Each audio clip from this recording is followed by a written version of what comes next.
สวัสดีครับมาทำคลิปจุดตะเกียงเจ้าพายุโซล่านะครับกระเช้าเล็กครับเพื่อนสมาชิกส่งมาทำระบบเรียบร้อยแล้วครับล้างระบบทดสอบรั่วผ่านหมดแล้วครับนี่ก็จะมาจุดทดสอบแสงของตะเกียงคู่นะครับ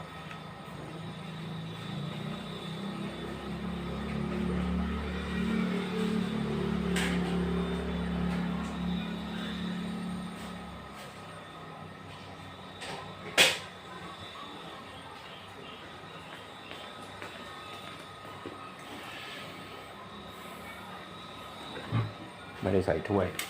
อุ่นแอลกอฮอล์เรียบร้อยแล้วครับคราวนี้ก็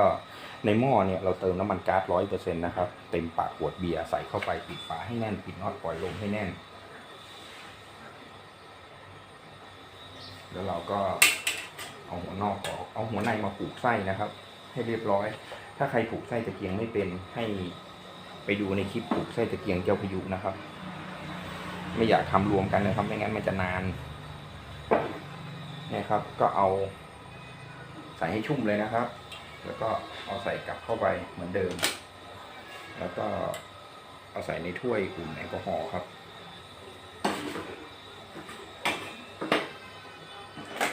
แล้วก็จุดได้เลยครับคือตะเกียงเจ้าพายุเนี่ยเป็นตะเกียงระบบลมครับทำงานผ่านหลักความร้อนเพราะฉะนั้นหลักเนี่ยจะต้องร้อนครับในขณะที่เราจุดเผาไส้เนี่ยไส้ก็จะเผาหลักวนเลยครับเพื่อจะให้หลักวนนั้นมันร้อนพอเราจุดไฟเผาเนี่ยไส้อะครับไส้มันก็จะขาวๆทั้งลูกก็จะค่อยๆดำค่อยๆดำจนดำไปหมดทั้งลูกเลยครับจากนั้นก็จะค่อยๆขาวค่อยๆขาวจนขาวไปทั้งลูกเลยครับแต่เราก็เผาไปเรื่อยๆนะครับส่วนสูบเนี่ยมันเป็นหนังแท้แล้วก็ไปชุบแอลกอฮอล์100%นะครับเพื่อจะให้หนังสูบมันอิ่มแล้วก็เวลาสูบมันก็จะได้กินลมดีๆครับเผาไปเลยครับ3 ถ้วย 4 ถ้วยเผาให้มันร้อนนะครับไม่ต้องรีบครับจุดตะเกียงเจ้าพายุ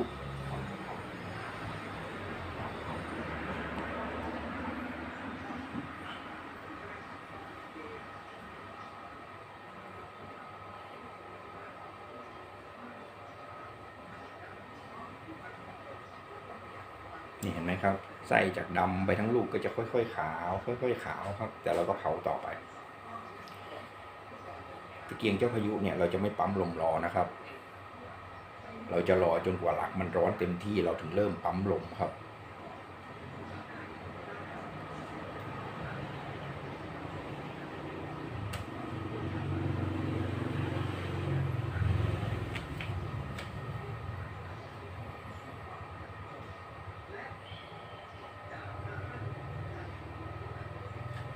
ฝาถังนี่ใส่ของเปโตรแมกเยอรมันนะครับเข็มขึ้นปกติแต่เวลาปล่อยลมอาจต้องคลายครับใช้ไปเรื่อยๆเดี๋ยวมันก็จะปลดได้เองครับ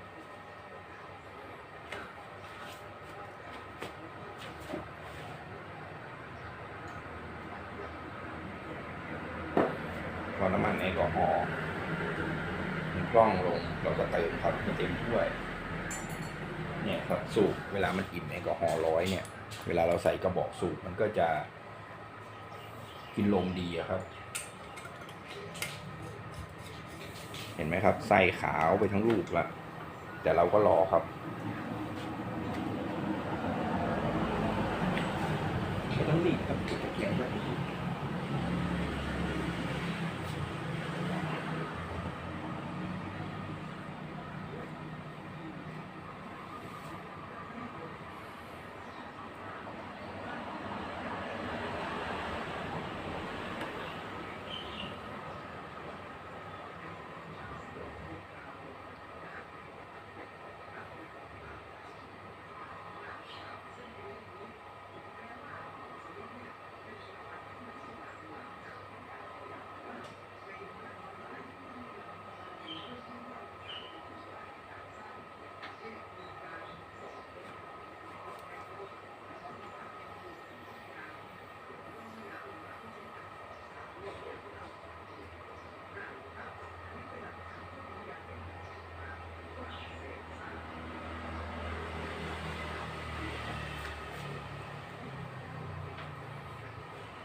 ล้หมดแล้วก็เติมอีกครับ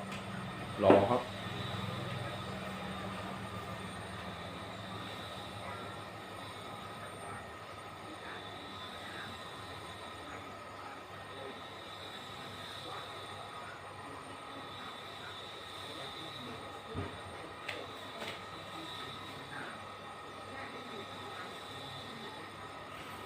กระบวนการจุดเนี่ยครับมันจะสมบูรณ์ก็ต่อเมื่อหลักวนมันร้อนนะครับ ไม่งั้นแล้วเนี่ยเวลาจุดเนี่ยไฟจะลุกท่วมหัวตะเกียงครับโอ้โหดูน่ากลัวครับตะเกียงเจ้าพายุเนี่ยเวลาจุดเนี่ยเหมือนเปิดสวิตช์ไฟเลยนะครับ ถ้าทำถูกต้องตามกระบวนการนะครับ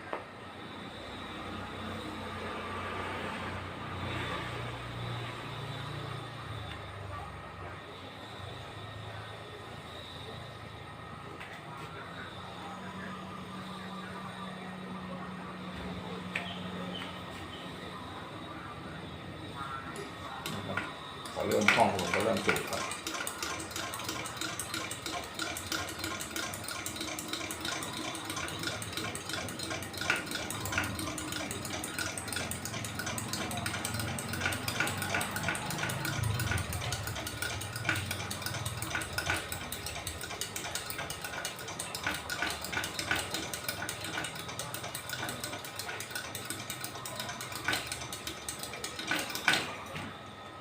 ผมสูบไป80ทีครับนี่นะครับ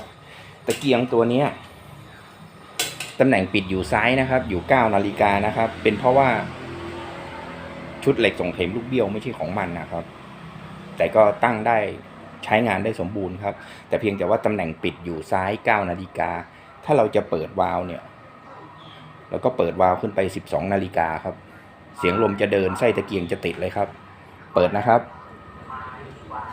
นี่ครับเสียงลมเดินแล้วครับ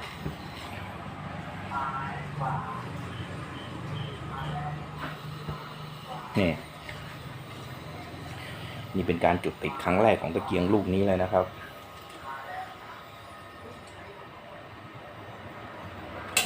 นี่เห็นไหมครับลูกไฟกลมเต็มลูกครับนี่เราก็เพิ่มลมครับ